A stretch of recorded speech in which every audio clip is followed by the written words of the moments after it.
আসসালামু আলাইকুম, আপনাদেরকে নুসাইবাস মম চ্যানেলে স্বাগত। আজকে আমার আম্মু রান্না করবে কলমি শাক ভাজি।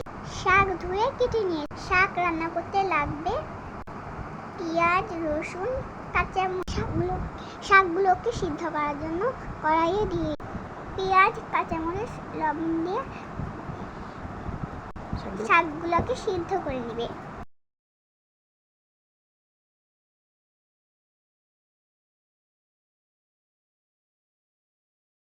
এবার একটু নেড়েচেড়ে উল্টিয়ে পাল্টিয়ে সিদ্ধ করে নেবে। শাক সিদ্ধ করার জন্য সময় ঢাকনা দেওয়া যাবে না। শাক প্রায় সিদ্ধ হয়ে গিয়েছে।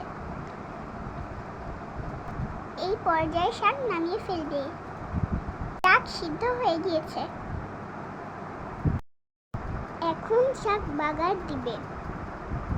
চুলায় প্যান বসিয়ে তার ভিতরে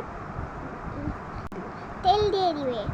তেলের ভিতরে একটা শুকনো মরিচ দিয়ে দিবে। মরিচ ভালো করে ভেজে নিবে। মরিচের কালার চলে আসলে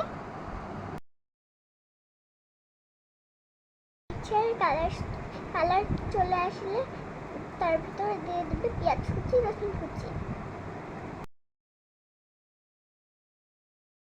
পেঁয়াজ কুচি, রসুন কুচি লাল লাল করে ভেজে নিতে হবে।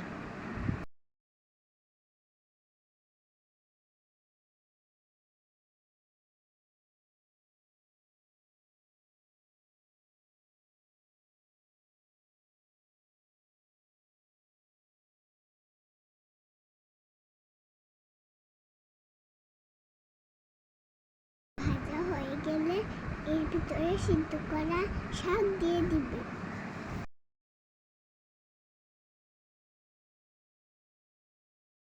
শাক দিয়ে দিল পরে ভালোভাবে নেড়ে দিবে।